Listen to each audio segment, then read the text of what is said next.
الحمد لله رب العالمين نحمده ونستعينه ونستغفره ونؤمن به ونتوكل عليه ونعوذ بالله من شرور أنفسنا ومن سيئات أعمالنا من يهده الله فلا مضل له ومن يضلله فلا هادي له ونشهد أن لا إله إلا الله وحده لا شريك له ونشهد أن سيدنا ونبينا مولانا محمدا عبده ورسوله أرسله الله بالحق بشيرا ونذيرا أما بعد فقد قال الله تعالى في كلامه القديم أعوذ بالله من الشيطان الرجيم بسم الله الرحمن الرحيم أولئك الذين اشتروا الضلالة بالهدى فما ربحت تجارتهم وما كانوا مهتدين مثلهم كمثل الذي استوقد نارا فلما أضاءت ما حوله ذهب الله بنورهم وتركهم في ظلمات لا يبصرون صم بكم عمي فهم لا يرجعون صدق الله العظيم.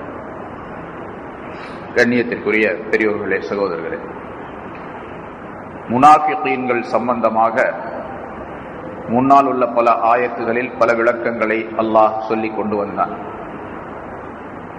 இன்னும் இந்த மனிதர்கள் எப்படிப்பட்டவர்கள் என்பது பற்றி அல்லாஹ் தஆலா இந்த ஆயத்துகளில் விளக்குகின்றான். உலாயிக, அத்தகைய அந்த மனிதர்கள், அந்த முனாஃபிகீன்கள், அல்லதீன், எத்தகையவர்கள் என்றால் இஷ்தரவு ضلالة بالهدى, வழிகேட்டை நேர்வழிக்கு பகரமாக விலைக்கு வாங்கி கொண்டார்களே அப்படிப்பட்டவர்கள். கேடான வழியை, தவறான வழியை நேர்வழிக்கு பதிலாக விலைக்கு வாங்கி கொண்டார்களே அப்படிப்பட்டவர்கள். ஃபமா ரபிஹத் திஜாரத்துஹும், விலைக்கு வாங்கி கொண்டார்கள் என்று சொல்லுவதன் மூலமாக அவர்கள் ஒரு வியாபாரம் செய்திருக்கின்றார்கள் என்ற கருத்தை அல்லாஹ் தஆலா அதிலே உட்புகுத்தி சொல்லி அந்த வியாபாரத்திலே அவர்கள் லாபம் அடையவில்லை என்று குறிப்பிடுகின்றார். ஃபமா ரபிஹத் திஜாரத்துஹும், அவர்களுடைய வியாபாரம் லாபம் தரவில்லை. வமா கானூ முஹ்ததீன், அவர்கள் நேர்வழியை பெறக்கூடியவர்களாகவும் இல்லை என்பதாக அல்லாஹ் குறிப்பிடுகின்றார். அவர்களை பற்றி, அவர்கள் எந்த நிலையில் இருக்கின்றார்கள் என்பது பற்றி அல்லாஹ் தஆலா சொல்லுகின்றார். அத்தகையவர்கள், அந்த முனாஃபிகீன்கள், நேர்வழிக்கு பகரமாக வழிகேட்டை விலைக்கு வாங்கி கொண்டார்கள் என்று சொன்னால், உண்மையிலேயே இவர்கள் நேர்வழியை ஏற்றுக்கொண்டிருந்தால் அதன் மூலமாக பெரும் இலாபம் அவர்களுக்கு கிடைத்திருக்கும். ஆனால் நேர்வழியில் இருப்பதாக அவர்கள் நினைத்துக் கொண்டு அல்லது நேர்வழியில் இருப்பவர்களை பரிகாசம் செய்து கொண்டதின் காரணமாக அவர்கள் தவறான வழியிலேயே முழுமையாக இருக்கக்கூடியவர்களாக அமைந்து விட்டார்கள். அதை அல்லாஹ் தஆலா வாங்கி கொண்டார்கள் என்பதாக சொல்லுகின்றார். இவர்கள் ஒரு வியாபாரம் செய்கின்றார்கள். அந்த வியாபாரம் நேர்வழியை கொண்டு வியாபாரம் செய்ய வேண்டும். தவறான வழிகள் அனைத்தையும் விட்டு நேரான வழியை இவர்கள் தேர்ந்தெடுத்துக் கொண்டால் அவர்கள் செய்யக்கூடிய அந்த வியாபாரம் லாபகரமானதாக அமைந்திருக்கும். ஆனால் அதற்கு பதிலாக அவர்கள் தவறான வழியை தேர்ந்தெடுத்துக் கொண்டு நேரான வழியை விட்டு விட்டார்கள். அந்த தவறான வழி இருள்மயமானது, நேரான வழி என்பது ஒளிமயமானது. அவர்கள் கொண்டிருக்கக்கூடிய நிஃபாக், நயவஞ்சகத்தனம் இருளானது. ஈமான் என்பது ஒளிமயமானது.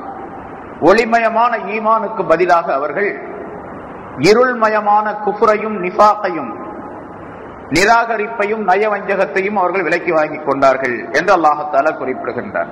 அதாவது அவர்கள் தாங்களே தான் விரும்பி இதை தேர்ந்தெடுத்துக் கொண்டார்களே தவிர யாரும் அவர்களுக்கு அதனை திணிக்கவில்லை. பிறகு அல்லாஹும் அவர்களுக்கு அதனை சொல்லவில்லை, கட்டளையிடவில்லை என்பதையும் அல்லாஹ் குறிப்பிடுகின்றார்.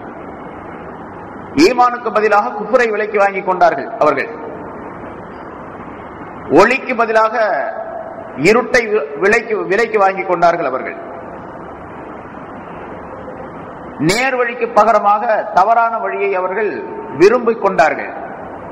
அதாவது கத்தாதா ரலியல்லாஹு தஆலா அன்ஹு என்ற சஹாபி சொல்லுகின்றார்கள், தவறான வழியை விலைக்கு வாங்கி கொண்டார்கள் என்று சொன்னால் நேர் வழிக்கு பகரமாக தவறான வழியை அவர்கள் பிரியம் வைத்து விட்டார்கள் அப்படின்னு பொருள் என்று விளக்கம் தருகின்றார்கள்.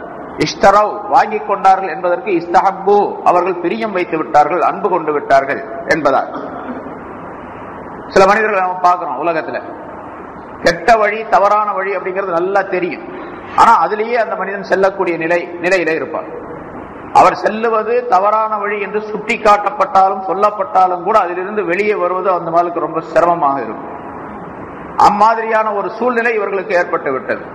தவறான வழி என்று தெரிந்திருந்தும் சொல்லி காட்டப்பட்டும் அதிலிருந்து மீண்டு வெளியே வர முடியாத அளவுக்கு அவர்கள் அதிலே மாட்டிக்கொண்டார்கள். அதை பிரியப்பட்டார்கள் அவர்கள். அதுதான் நல்ல வழி என்பதாக பிரியப்படுகின்றார்கள் அவர்கள். அல்லாஹ் தஆலா குர்ஆனிலே சமூது கூட்டத்தாரை பற்றி சொல்லும் பொழுது எப்படி சொல்லுகின்றார்? ஃபஅம்மா சமூது ஃபஹதைனாஹும் ஃபஸ்தஹப்புல் அமா.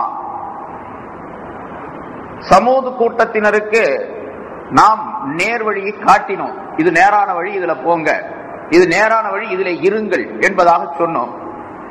ஆனா அவர்கள் அந்த நேர் வழிக்கு பகரமாக ஃபஸ்தஹப்புல் அமா அலல் ஹுதா, நேர் வழிக்கு பகரமாக குருட்டுத்தனத்தை விரும்பினார்கள், குருட்டுத்தனத்தை விரும்பினார்கள் என்று அல்லாஹ் சொல்லுகின்றான்.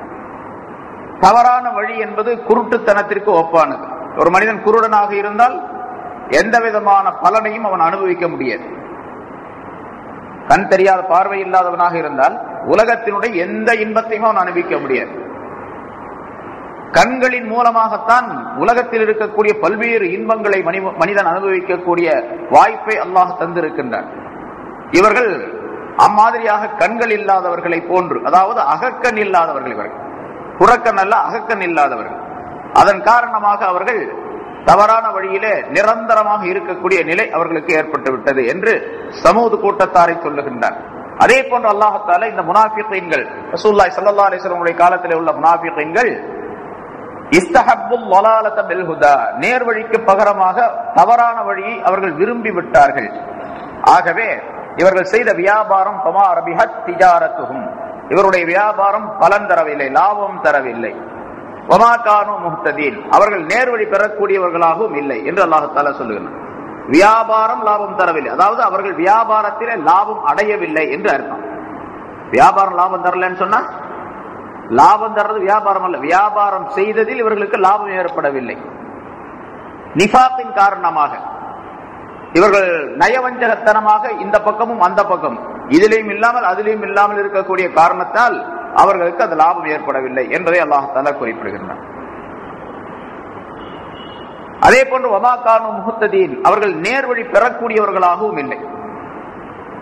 எந்த வியாபாரம் செய்தால் இவர்களுக்கு லாபம் தருமோ அந்த வழியை பெறக்கூடியவர்களாகவும் இல்லை. நேர்வழி பெறுவதுன்னா லாபம் தரக்கூடிய வியாபாரம் ஒன்று உண்டு. அல்லாஹ் தஆலா குர்ஆன்ல வேறொரு இடத்திலே சொல்லி காட்டுகின்றான், யா அய்யுஹல்லதீன ஆமனூ ஹல் அதுல்லுக்கும் அலா திஜாரத்தின், ஈமான் கொண்டவர்களே உங்களுக்கு ஒரு வியாபாரத்தை நான் சொல்லி காட்டட்டுமா என்று அல்லாஹ் கேட்கின்றான். ஒரு வியாபாரம் சொல்றேன், அது என்ன வியாபாரம் தெரியுமா? எப்படிப்பட்ட வியாபாரம் தெரியுமா? துன்ஜீக்கும் மின் அதாபின் அலீம், நோவினை தரும் வேதனையை விட்டு உங்களை காப்பாற்றுமே அப்படிப்பட்ட வியாபாரம். மற்ற வியாபாரங்கள் உலகத்தில் செய்யக்கூடிய வியாபாரங்கள்லாம் மனிதனுடைய உடலை காப்பாற்றக்கூடிய வியாபாரம், மனிதனுக்கு வயிற்றுடைய பசிக்காக வேண்டி உணவை தரக்கூடிய வியாபாரம். ஆனால் ஆகிரத்திலே மறுமையிலே நரகத்தில் ஏற்படக்கூடிய தண்டனையை விட்டும் காப்பாற்றக்கூடிய ஒரு வியாபாரத்தை உங்களுக்கு நான் சொல்லித் தரட்டுமா என்பதாக அல்லாஹ் தஆலா கேட்டுவிட்டு அதை சொல்லுகின்றான். அது என்ன? தூமினூன பில்லாஹ், அல்லாஹ்வை நீங்கள் ஈமான் கொள்ள வேண்டும். துன்ஜீக்கும் மின் அஸாபின் அலீம் துமினூன பில்லாஹி வ ரசூலிஹி, அல்லாஹ்வையும் அவருடைய ரசூலையும் நீங்கள் நம்ப வேண்டும். வ துஜாஹிதூன ஃபீ ஸபீலில்லாஹ், அல்லாஹ்வுடைய பாதையில் நீங்கள் ஜிஹாத் செய்ய வேண்டும், உங்களை தியாகம் செய்ய வேண்டும்.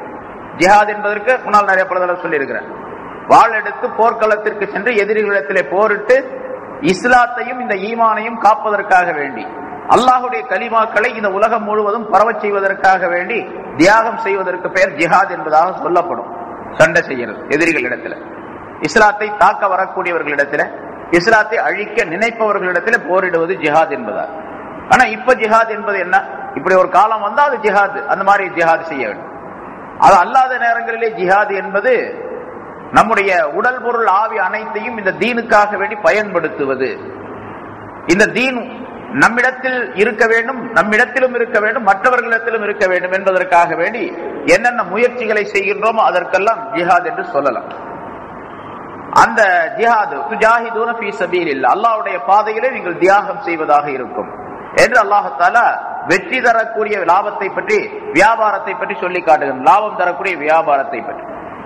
அப்படி இவர்கள் அந்த வெற்றி தரக்கூடிய வியாபாரத்தை, வியாபாரத்தினுடைய வழிமுறைகளை இவர்கள் கண்டுகொள்ளவில்லை. உமாகானு முஹ்ததீன், அந்த வழியை தவறிவிட்டார்கள் இவர்கள். அந்த வழியில் நேர்வழி பெறக்கூடியவர்களாக இல்லை என்று அல்லாஹ் தஆலா சொல்லுகின்றார். ஏனென்று சொன்னால், ஒரு மனிதனுக்கு உலகத்திலே அசல் சொத்து எது என்று சொன்னால் ரவுசுல் மால் என்பதாக சொல்லப்படும். அதாவது அவனுடைய சொத்து, ஒரு வியாபாரம் செய்வதற்கு அசல் பொருள் ஒன்று தேவை. அந்த அசல் பொருள் எதுவென்றால் அது ஈமானாக இருக்கின்றது. ஈமான் தான் அசல் சொத்தாக இருக்கின்றது. ஈமானை வைத்து மனிதன் வியாபாரம் செய்ய வேண்டும். அந்த ஈமானின் மூலமாக ஈமான் எதையெல்லாம் கட்டளையிடுகின்றதோ அதையெல்லாம் செய்யும் பொழுது இந்த மனிதனுக்கு ஆகிரத்திலே அது லாபம் தரக்கூடிய வியாபாரமாக இங்கே மாறிவிடும். இந்த அசல் சொத்துக்கே ஆபத்து வந்துச்சு. முதலீடு ஒன்று போட்டிருக்க, 1 லட்சம் ரூபாய் முதலீடு போட்டு ஒரு வியாபாரம் செய்யறார். இப்ப லாபம் கிடைக்கணும் அப்படின்னு என்பதற்காக வேண்டி வியாபாரம் செய்கின்றார். அந்த முதலீட்டுக்கே ஆபத்து வருகின்றது என்று சொன்னால் இந்த மனிதனுடைய வியாபாரத்தில் எந்த விதமான பிரயோஜனமும் கிடையாது. லாபம் இல்லாமல் இருப்பது ஒரு பக்கம், அசல் முதலீட்டுக்கு இழப்பு வருகின்றது என்று சொன்னால் அது அதை விட பெரிய நஷ்டம். அதுபோல இந்த முனாஃபிகீன்கள் என்ன செய்கின்றார்கள் என்று சொன்னால், இவங்கள் ஈமான், நாங்கள் ஈமான் கொண்டுள்ளோம் என்பதாக வெளிப்படையாக சொல்லிக் கொள்ளுகின்றார்கள். உண்மையிலேயே அதை ஈமான் கொண்டவர்களாக இருப்பதில்லை. வெளிப்படையாக சொல்லக்கூடிய அந்த நேரத்தில் இவர்களுக்கு ரவுசுல் மால், அந்த முதலீடு கிடைக்கின்றது. கிடைத்த முதலீட்டை பயன்படுத்தி ஆகிரத்திலே வெற்றி பெறக்கூடிய லாபத்தை தேடிக்கொண்டார்களா என்று சொன்னால் இல்லை. லாபத்தையும் தவற விட்டு விட்டார்கள், அசலையும் தவற விட்டு விட்டார்கள். இவர்கள் ஈமானும் போயிடுச்சு. இவங்களுக்கு இந்த முனாஃபிகீன்கள் வெளித்தோற்றத்தில் ஈமான் கொண்டோம் என்று சொல்லிக் கொள்கின்றார்கள். அதை வைத்து இவர்கள் ஈமான்தார்கள் என்பதாக சொல்லப்பட மாட்டார். ஆக 2 விதமான நஷ்டமும் அவர்களுக்கு ஏற்பட்டு விட்டது என்பதை அல்லாஹ் தஆலா குறிப்பிடுகின்றார். இதன் மூலமாக நமக்கு அல்லாஹ் தஆலா படிப்பினை சொல்லி காட்டுகின்றான். ஈமான் கொண்டு இருக்கக்கூடிய ஒவ்வொருவரும் அந்த ஈமானை வைத்து லாபமான ஒரு வியாபாரத்தை தொடங்கி அதை தொடர்ந்து நடத்த வேண்டும். அவர் இந்த உலகத்தில் இருக்கக்கூடிய காலம் வரைக்கும் ஈமான் நமக்கு அசல் சொத்தாக, முதலீடாக ஆக்கப்பட்டிருக்கின்றது. ஒவ்வொரு ஈமான் கொண்டிருக்கக்கூடிய ஒவ்வொரு மனிதனிடத்திலும் அது மிகப்பெரிய அசலான சொத்தாக, அசைக்க முடியாத சொத்தாக அது இருக்க வேண்டும் முதலாவதாக. பிறகு அந்த ஈமானை வைத்து, ஈமான் என்ற அந்த அசல் சொத்தை வைத்து ஆகிரத்திலே லாபம் பெறுவதற்காக வேண்டி உள்ள வேலைகள் அனைத்தையும், வியாபாரங்கள் அனைத்தையும் செய்து முடிக்க வேண்டும் என்பதையும் அல்லாஹ் தஆலா இங்கே சொல்லி காட்டுகின்றார். அது ரசூலுல்லாஹி ஸல்லல்லாஹு அலைஹி வஸல்லம் அவர்கள் எந்தெந்த வழிமுறைகளை சொல்லி காட்டினார்களோ அந்த முறைப்படிக்கு வியாபாரம் செய்தால், ஈமானை கொண்டு வியாபாரம் செய்தால், ஈமானை வைத்து வியாபாரம் செய்தால் அது லாபம் தரக்கூடியதாக இருக்கும். சரி, ஈமான் இருக்கக்கூடிய அசல் சொத்து ஒருவரிடத்தில் இருக்கின்றது, முதலீடு இருக்கின்றது, ஈமான். அந்த ஈமானை வைத்து வியாபாரம் செய்யும் பொழுது, அதாவது அமல்கள் செய்யும் பொழுது, ரசூலுல்லாஹி ஸல்லல்லாஹு அலைஹி வஸல்லம் அவர்கள் எந்த தரீகா, எந்த வழியை காட்டி சொன்னார்களோ, சென்றார்களோ அந்த வழியை தவறி வேறொரு வழியிலே அந்த முதலீட்டை பயன்படுத்தி வியாபாரம் செய்யும் பொழுது அப்ப லாபம் போயிடும். அசல் இருக்கும், லாபம் போயிடும் என்பதையும் அல்லாஹ் தஆலா சுட்டி காட்டுகின்றார். இப்ப அசல் முதலீடு இருப்பதின் காரணமாக இந்த மனிதர் செய்ய வேண்டிய நியாயமான அறிவார்ந்த நிலை என்னவென்று சொன்னால், இவர் லாபம் சம்பாதிக்க வேண்டும். லாபம் சம்பாதிக்கணும், என்ன இவ்வளவு பெரிய முட்டாளா இருக்கிறோம் என்று நாம் சொல்லுவோம். சாதாரண வழக்கத்தில் நம்ம சொல்லுவோம். ஒருத்தன்ட்ட 1 லட்சம் ரூபாய் கொடுத்து, நம்முடைய அண்ணன்டா, தம்பிட்டவோ, நம்முடைய உறவினர்களிடத்திலோ, தெரிந்த நண்பர்களிடத்திலோ 1 லட்சம் ரூபாய், இதை வச்சு நீ பொழைச்சிக்கப்பா அப்படின்னு சொல்லி 1 லட்சம் ரூபாயை கொடுக்கணும். அவருக்கு யோசனைகளும் சொல்லி தர்றோம். இந்த 1 லட்சம் ரூபாயை கொண்டு இன்ன வியாபாரம் செய், அந்த வியாபாரம் செய்யும் போது இன்னென்ன முறைகளை நீ கையாள வேண்டும், இப்படி எல்லாம் வியாபாரம் செய்ய வேண்டும் என்று அந்த மனிதருக்கு சொல்லிக் கொடுத்து 1 லட்சம் ரூபாய் கையில கொடுத்து அவரை அனுப்பி வைக்கிறோம். ஒரு வருஷம் கழிச்சு நீங்க போய் அவரை பார்த்தீங்கன்னு சொன்னா அந்த 1 லட்சம் ரூபாய் வச்சுக்கிட்டு அப்படியே உட்கார்ந்து இருக்காரு. இன்னும் வியாபாரம் செஞ்சுக்கிட்டு தான் இருக்கிறாரு. ஆனா 1 லட்சம் ரூபாயை விட கூடவே இல்லை, இன்னும் அப்படியே இருக்குது. 1 லட்சம் ரூபாய் அப்படியே இருக்குதுங்க, லாபமே எதுவும் கிடைக்கல என்று சொன்னால் அந்த மனிதனை பற்றி நாம் என்ன சொல்லுவோம்? பெரிய பைத்தியக்காரனா இருக்கிற, ஒரு வருஷம் ஆச்சு 1 லட்சம் ரூபாய் கொடுத்து 1 லட்சம் ரூபாய் வச்சுட்டு 1 வருஷமா ஒண்ணுமே சம்பாதிக்காம இருக்கிறீங்க என்று அந்த மனிதனை பற்றி நாம் கேவலமாக சொல்லுவோம். அவனுக்கு அறிவில்லை என்பதாக நாம் சொல்லுவோம் உலக வழக்கத்தில். அதே போல அல்லாஹ் தஆலா அசல் சொத்தாக முதலீடாக நமக்கு ஈமானை தந்திருக்கின்றார். ஈமானை வைத்துக் கொண்டு வியாபாரம் செய்ய வேண்டும். வியாபாரம் செய்யக்கூடிய வழிமுறைகள் அனைத்தையும் ரசூலுல்லாஹி ஸல்லல்லாஹு அலைஹி வஸல்லம் அவர்கள் சொல்லி தந்திருக்கின்றார்கள். என்னென்ன வழிகளிலே நீங்கள் வியாபாரம் செய்ய வேண்டும் என்பதாக அல்லாஹ் சொல்லுகின்றான். தூமினூன பில்லாஹி வ ரசூலிஹி வ துஜாஹிதூன ஃபீ ஸபீலில்லாஹி பி அம்வாலிக்கும் வ அன்ஃபுசிக்கும் என்றெல்லாம் அல்லாஹ் தஆலா சொல்லுகின்றான். வியாபாரம் செய்யக்கூடிய முறை, அதாவது ஆகிரத்திலே பலன் தரக்கூடிய வியாபாரம், அதான் நமக்கு அசல் வியாபாரம். இதெல்லாம் சும்மா வைத்த கழுவுறதுக்காக உள்ள வியாபாரம் நம்ம செய்யக்கூடியதெல்லாம். இது கொஞ்ச நாளைக்கு உள்ளது, சில நாள். இந்த உலகம் முழுவதுமே ஒரே ஒரு நாளை கொண்டதுதான். உலகம் எத்தனை கோடி வருஷம் இருந்தாலும் சரி, அது ஒரே ஒரு நாள் தான். அத்துன்யா யௌம் வரனா ஃபிஹா ஸௌம் என்று ஸல்லல்லாஹு அலைஹி வஸல்லம் அவர்கள் ஒரு ஹதீஸிலே சொல்லி தருகின்றார். உலகம் முழுவதும் எப்பொழுது இந்த உலகம் தோற்றுவிக்கப்பட்டது, 450 கோடி ஆண்டுகள் ஆகின்றன இந்த பூமி தோன்றி அப்படிங்கிறா. அதுக்கு முதல்ல இந்த பூமி சூரியனோடு ஒட்டி கொண்டிருந்தது அப்படின்னு சொல்றான். அல்லாஹ் குர்ஆன்லயும் சொல்லி காட்டுகின்றான் அந்த விஞ்ஞானத்தை. எவ்வளவு காலமானாலும் சரி, இன்னும் 450 கோடி 500 கோடி ஆண்டுகளுக்கு இந்த பூமி இருந்தாலும் சரி, எல்லாம் சேர்த்து ஒட்டுமொத்தமா ஒரு நாள் தான், ஆகிரத்துடைய நாள்ல ஒரு நாள் தான் அப்படின்னு கிடக்குது. அதனால்தான் அல்லாஹ் தஆலா நாளை என்று மறுமை நாளை பற்றி சொல்லுகின்றான். நாளைக்காக வேண்டி என்ன முற்படுத்தி வைத்திருக்கின்றது என்று ஒவ்வொரு ஆத்மாவும் சிந்தித்து பார்க்கட்டும் என்று அல்லாஹ் தஆலா சொல்லுகின்றான். நாளைக்காக வேண்டி, நாளைக்குன்னா நாளைக்கு அல்ல, இன்னைக்கு சனிக்கிழமை நாளைக்கு ஞாயிற்றுக்கிழமை, அந்த நாளைக்காக வேண்டிய அல்ல. நாளை என்பது இவருடைய மௌத்துக்கு பின்னால் உள்ள வாழ்க்கையின் நாள். அந்த நாளை எப்பொழுது தொடங்குகின்றதோ அதிலிருந்து அது முடிவில்லாத காலத்தை உடையதாக அமைந்திருக்கின்றது. இன்று என்பது முடிவாக்கப்பட்ட காலம். இது எவ்வளவு கோடி, எத்தனை கோடி ஆண்டுகளுக்கு இருந்தாலும் சரி. அதனால ஸல்லல்லாஹு அலைஹி வஸல்லம் அத்துன்யா யௌம் வலனா ஃபிஹா ஸௌம் அப்படின்னு சொன்னாங்க. இந்த உலகம் என்பது ஒரு நாள், அதிலே பத்தியத்தை கடைபிடிப்பது நம்முடைய கடமை என்பதாக சொன்னார். பத்தியமா இருக்கணும். சௌம் என்று சொன்னால் நோம்புன்னு அர்த்தம், நோம்பு வைக்கிறது. நோம்புனா பத்தியம், கருத்து பத்தியமாக இருக்கணும். சரி, மனிதனுக்கு அல்லாஹ் தஆலா ரவுசுல் மால் அசல் சொத்தை முதலீட்டை தந்திருக்கின்றான், ஈமானை. அந்த ஈமானை வைத்துக் கொண்டு பிறகு நீண்ட நெடிய காலத்திற்காக வேண்டி சம்பாதிக்கக்கூடிய வாய்ப்பை மனிதன் ஏற்படுத்திக் கொள்ள வேண்டும். அப்படி வாய்ப்பை ஏற்படுத்திக் கொள்ளவில்லையானால், அதாவது வாய்ப்பை ஏற்படுத்திக் கொள்ளாமலேயே விட்டுட்டார் முழுசா, அது ஒரு வகை. இன்னொன்னு, வாய்ப்பை ஏற்படுத்திக் கொள்வதற்காக முயற்சிக்கின்றார், ஆனா வழி தவறானதாக இருக்கிறது. இந்த 1 லட்சம் ரூபாய் கொடுக்கப்பட்ட அந்த மனிதன் வியாபாரம் செய்யத்தான் செய்யறாரு, ஆனா அந்த ரூட் முறைகள் சரியில்லை. அவர் செய்யற வியாபாரத்தினுடைய முறை சரியில்லை. அதனால கடை இருக்குது, ரவுசுல் மால் அசல் சொத்து, அவர் போட்ட முதலீடும் இருக்குது, லாபம் மட்டும் கிடைக்கிறதே இல்லை என்று சொன்னா அந்த மனிதனை பைத்தியக்காரன்னு சொல்லுவான். நீ வியாபாரம் செஞ்சு என்னடா பிரயோஜனம்? ஒண்ணுமே பிரயோஜனம் இல்லை. ஏதாச்சும் லாபம் சம்பாதிக்கணும், ஒண்ணுமே இல்லாம சும்மா உட்காந்துக்கிட்டே இருக்கிற அந்த காசை வச்சுக்கிட்டு அவனை பைத்தியக்காரன் என்று சொல்லுவான், அறிவில்லாதவன் சொல்லுவான், முட்டாள்னு சொல்லுவான், என்னென்ன வார்த்தைகளை சொல்லுவான், எல்லாரும் சொல்லுவான். அது மாதிரி ஈமான் கிடைச்சிருச்சு. ஈமான் கிடைச்சிருந்தால் பேசாம உட்கார்ந்துட்டு இருக்காரு. அவர் எந்த லாபத்தையும் சம்பாதிக்கிற, எந்த வழிகளிலே எல்லாம் செல்ல வேண்டும், அப்பொழுது லாபம் கிடைக்கும் என்று ஸல்லல்லாஹு அலைஹி வஸல்லம் அவர்கள் சொல்லி இருக்கின்றார்கள். அந்த வழிகள் எல்லாம் பயன்படுத்தவே இல்லை என்று சொல்ல இந்த மனிதன் அறிவில்லாதவர் என்பதாக நாம் சொல்லுவோம். அதை இந்த ஆயத்தின் மூலமாக முனாஃபிகீன்களுக்கு, இவனுக்கு இந்த முனாஃபிகீன்கள் அப்படி அல்ல, நமக்கு அசல் சொத்து இருக்கின்றது, லாபம் அடைவதிலே சிலர் கூடுதல் குறைவாக இருந்து கொண்டு இருக்கின்றோம். சிலர் நிறைய லாபம் அடைந்து விடுகின்றார்கள், சிலர் கொஞ்சமா இருக்கிறாங்க, சிலர் அதை விட கொஞ்சம், சிலர் அதை விட கூட, இப்படி எல்லாம் பலதரப்பட்ட நிலையில நம்முடைய லாபங்கள் இருந்து கொண்டிருக்கின்றன, ஆகிரத்திற்குரிய லாபங்கள். ஆனா அந்த முனாஃபிகீன்கள் லாபமும் கிடைக்கல, அசல் சொத்தையும் இழந்துட்டாங்க. அதனால அல்லாஹ் தஆலா சொல்றான், ஃபமா ரபிஹத் திஜாரத்துஹும், அவர்களுடைய வியாபாரம் அவர்களுக்கு பலன் தரவில்லை, லாபம் தரவில்லை. வமா கானூ முஹ்ததீன், அவர்கள் நேர்வழி பெறக்கூடியவர்களாகவும் இல்லை. லாபம் தருவதற்கு என்னென்ன வழிகள் உண்டுமோ அந்த வழிகளையும் அவர்கள் கடைபிடிக்கவில்லை என்பதாக அல்லாஹ் தஆலா சுட்டி காட்டுகின்றார். சரி, பிறகு அல்லாஹ் அடுத்த ஆயத்தில் சொல்லுகின்றான், மஸலுஹும் கமஸலில் லதி இஸ்தௌகத நாரா, இவர்களுக்கு ஒரு உதாரணம். இந்த முனாஃபிகீன்கள், இப்படி லாபம் சம்பாதிக்காதவர்கள், ஈமானுக்கு பதிலாக வழிகாட்டை தேர்ந்தெடுத்து விலைக்கு வாங்கி கொண்டவர்கள், இவர்களுக்கு உதாரணமாகிறது. அல்லாஹ் சொல்லுகின்றான், மஸலுஹும், இவர்களுக்கு உதாரணமாகிறது கமஸலில் லதி, ஒரு மனிதனை போன்றதாகும்.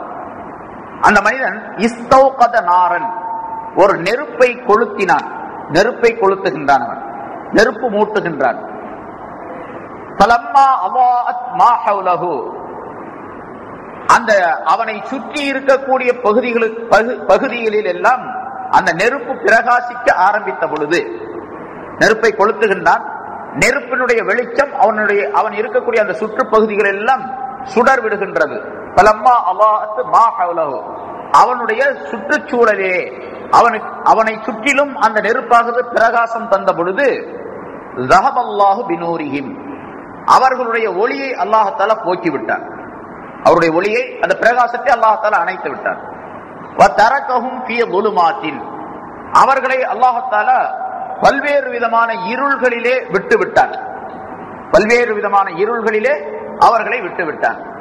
லா யுப்சிரூன், அவர்கள் பார்க்க முடியாதவர்களாக இருக்கும் நிலைமையில் பல்வேறு விதமான இருள்களிலே அவர்களை விட்டுவிட்டானே, அந்த மனிதனுடைய உதாரணத்தை போன்றாகும், அந்த மனிதனை போன்றாகும் இவர்களுக்கு உதாரணம் என்று அல்லாஹ் சொல்லுகின்றான்.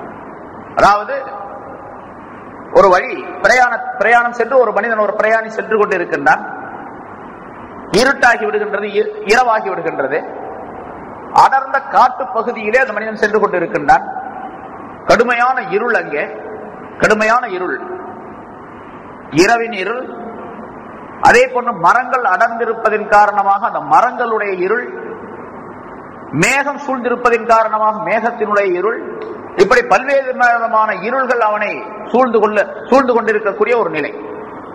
அந்த இருட்டான நேரத்தில் அந்த மனிதன் ஒரு பந்தத்தை கொளுத்துகின்றான். ஹஜ்ரத் இப்னு அப்பாஸ் ரலியல்லாஹு தஆலா அவர்கள் சொல்லுகின்றார்கள், இருளான இரவிலே ஒரு மனிதன் ஒரு காட்டு பகுதியில் நடந்து செல்லுகின்றான். அந்த இருளை கிழிப்பதற்காக வேண்டி, இருளை நீக்குவதற்காக வேண்டி ஒரு பந்தத்தை கொளுத்துகின்றான். பந்தத்தை கொளுத்திய உடனே அவனுக்கு சுற்றுப்புறம் எல்லாம் வெளிச்சம் தந்து அவனுக்கு நல்ல வழி தென்படுகின்றது. எதையெல்லாம் பயப்படுகின்றானோ அந்த பயத்தை எல்லாம் விட்டு நீங்கி தெளிவான வழியிலே செல்லக்கூடிய வாய்ப்பு அந்த மனிதனுக்கு ஏற்பட்டு விடுகின்றது. இப்படி அந்த மனிதன் ஒளியில் மூழ்கியவனாக, ஒளியை பெற்றவனாக நடந்து செல்வதற்காக வேண்டி காலடி எடுத்து வைக்கக்கூடிய நேரத்தில் அந்த பந்தம் அணைந்து விடுகின்றது.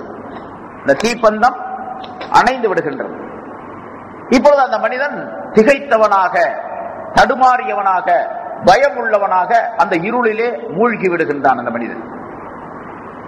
இப்பொழுது முதலில் எப்படி அவனுக்கு இருள் இருந்ததோ அதை விட அதிகமாக இருள் இப்பொழுது தெரியும். நம்ம சாதாரண பார்க்கிறோம், இருட்டிலேயே இருந்தாலும் வச்சுங்க ஒன்னும் தெரியாது, கொஞ்சம் கொஞ்சம் வெளிச்சம் தெரியும், அங்க உட்கார்ந்து இருக்கிற தெரியும், லேசா கருப்பு தெரியும், வெள்ளை தெரியும், எல்லாம் தெரியும். திடீர்னு லைட் அணைஞ்சிருச்சுன்னு வச்சுங்க, லைட் அணைஞ்சோன்னா என்ன தெரியும், ஒரே இருட்டு, பக்கத்தில் இருக்க ஆளு கூட தெரியாது, பக்கத்தில் இருக்கக்கூடிய இந்த டம்ளர் நம்ம கையும் கூட விரலும் கூட தெரியாது, அந்த மாதிரி இருட்டு வரும். திடீர்னு வெளிச்சம் இருந்து வெளிச்சம் இல்லாமல் ஆன உடனே அதிகமான இருள் தெரியும். அதை அல்லாஹ் தஆலா சொல்லி காட்டுகின்றான் இங்கே. இந்த மனிதர்கள், இந்த முனாஃபிகீன், இது முனாஃபிகீன்களுக்கு உதாரணம். அல்லாஹ் தஆலா மஸலுஹும் கமஸலில்லதி இஸ்தௌகத நாரா, இவர்களுக்கு உதாரணம் ஒரு மனிதனை போன்று, அந்த மனிதன் ஒரு நெருப்பு பந்தத்தை கொளுத்தினான், அது பிரகாசிக்க, அவனை சுற்றிலும் அது பிரகாசிக்க ஆரம்பித்த பொழுது என்று அல்லாஹ் தஆலா சொல்லும் பொழுது, இந்த முனாஃபிகீன்கள் இருளிலே இருந்தார்கள். முதலாவதாக ஸல்லல்லாஹு அலைஹி வஸல்லம் அவர்களை கொண்டு வெளித்தோற்றத்திலே ஈமான் கொள்வதற்கு முன்னதாக இருட்டுல இருந்தாங்க, அதாவது குஃப்ர்ல இருந்தாங்க. குஃப்ர் முழுவதும் இருட்டு தான், குஃப்ர் முழுவதுமே இருளான நிலைதான். அப்ப இருளிலே இருக்கின்றார்கள் இருந்த மனிதர்கள் திடீரென்று ரசூலுல்லாஹி ஸல்லல்லாஹு அலைஹி வஸல்லம் அவர்களிடத்துல வந்து நாங்களும் ஈமான் கொள்றோம் அப்படின்னு சொல்லி கலிமாவை சொன்னாங்க. வெளித்தோற்றத்தில் நாவின் மூலமாக சொன்னார்கள், கல்புக்குள்ள போகல, நாவின் மூலமாக நாங்கள் ஈமான் கொண்டோம் என்பதாக அஷ்ஹது அன் லா இலாஹா இல்லல்லாஹ் அஷ்ஹது அன்ன முஹம்மதுர் ரசூலுல்லாஹ் சொன்னாங்க. இப்படி சொன்ன உடனே அவர்களுக்கு ஒரு ஒளி ஏற்பட்டு போச்சு. எப்படி இந்த பந்தத்தை கொளுத்தினோம்னா அவனுக்கு ஒளி வந்ததோ அதே மாதிரி அந்த மனிதர்களுக்கு ஒளி கிடைத்தது, ஈமானின் மூலமாக ஒளி கிடைத்தது. ஆனால் அவர்கள் சொல்லிய அந்த ஈமானுடைய கலிமா இருக்கின்றதே, அது சரியான முறையில சொல்லப்படாததின் காரணமாக, அதாவது மனதின் மூலமாக அது சொல்லப்படாததின் காரணமாக இந்த மனிதர்களுடைய ஒளி திடீரென்று அணைந்து விட்டது. அந்த ஈமான் அணைந்து விட்டதை போன்றுள்ள நிலையாகிவிட்டது. ஏன்னா முன்னால் அல்லாஹ் தஆலா சொன்னா, மூமின்களை பார்த்தால் மூமின்களிடத்துல வந்தா அவங்க என்ன சொல்றாங்க, வைதா லகுல்லதீன ஆமனு, ஈமான் கொண்டவர்களை சந்தித்தால் காலு ஆமன்னா, நாங்கள் ஈமான் கொண்டோம் என்பதாக சொல்லிக் கொள்ளுகிறார்கள். வைதா ஹலோ இலா ஷயாத்தீனின், தங்களுடைய ஷைத்தான்களின் பக்கம் அவர்கள் சென்றால் இன்னா மழக்கும், நாங்கள் உங்களோடு தான் இருக்கின்றோம் என்பதாக சொல்லிக் கொள்ளுகிறார்கள். இப்படி சொன்ன உடனே அந்த ஈமானுடைய அந்த ஒளி அணைந்து விடுகின்றது இந்த மனிதர்களுக்கு. அணைந்து விட்டவுடனே இந்த மனிதன் கடுமையான இருளிலே, முந்தி எப்படி இருந்தாலும் அதை விட அதிகமான இருளிலே இந்த மனிதன் மூழ்கி விடுகின்றான். இப்பொழுது அதிகமான இருள் இந்த மனிதனை சூழ்ந்து கொண்டது. அதே அல்லாஹ் தஆலா ஸுலுமாத், பல இருள்கள் என்பதாக சொல்லுகின்றான். அதற்கு விளக்கம் சொல்லக்கூடிய உலமாக்கள் குறிப்பிடுகின்றார்கள், பல இருள், பலவிதமான இருள்கள் என்பது குஃபருடைய இருள். முதல்ல குஃபுர்ல இருந்தால் அந்த இருள் இப்பொழுது நயவஞ்சகத்தனமாக, நிஃபாக்குத்தனமாக இந்த மனிதன் மாறிவிட்டான். நிஃபாக்கு என்ற வஞ்சகமான இருள். இந்த ரெண்டு இருளும் சேர்ந்து கியாமத்து நாளிலே இந்த மனிதனுக்கு இருள். கியாமத்து நாளிலே மஹ்ஷருடைய மைதானத்திலே ஒரு கடுமையான இருளிலே மூழ்கி இருப்பான் இந்த மனிதன். பொதுவாக குஃபார்கள் அனைவரும் இருளிலே மூழ்கி இருப்பார்கள், காஃபிர்கள் அனைவரும். மூமின்களுக்கு அல்லாஹ் தஆலா அந்த நேரத்திலே ஒளியை தருவான். அந்த ஒளி காஃபிர்களுக்கு கிடைக்காது. இப்ப மூன்று விதமான இருள்கள், குஃபுர் என்ற இருள், நிஃபாக் என்ற இருள், கியாமத்து நாளில் ஏற்படக்கூடிய இருள். இந்த இருள்களிலே அவர்கள் மூழ்கி இருப்பார்கள். அதே போன்று அல்லது வழிகேடு என்ற இருள். இங்கே இஷ்தரவும் வலாலத்தை, வழிகேட்டை விலைக்கு வாங்கி கொண்டார்கள் என்று அல்லாஹ் தஆலா சொல்லுகின்றானே, அந்த ஆயத்தை வைத்து பார்க்கும்போது வலாலா, வழிகேடு, கேடான வழி, தவறான வழி என்பது ஒரு இருள். அந்த தவறான வழியை இவர்கள் விலைக்கு வாங்கி கொண்டு அதை தேர்ந்தெடுத்துக் கொண்டதின் காரணமாக அல்லாஹ் தஆலாவுடைய கோபத்திற்கு உள்ளாவது இரண்டாவது இருள். பிறகு கியாமத்து நாளிலே அல்லாஹ் தஆலாவுடைய நிரந்தரமான தண்டனைக்கு ஆளாவது மூன்றாவது இருள். அதனாலதான் நரகத்தில் போடப்படக்கூடியவர்கள் அனைவரும் இருள்ல தான் இருப்பாங்க. நரகம் எப்படி இருட்டான இடம், அது கடுமையான இருள் சூழ்ந்த இடம் நரகம், கடுமையான இருள் சூழ்ந்த இடம்.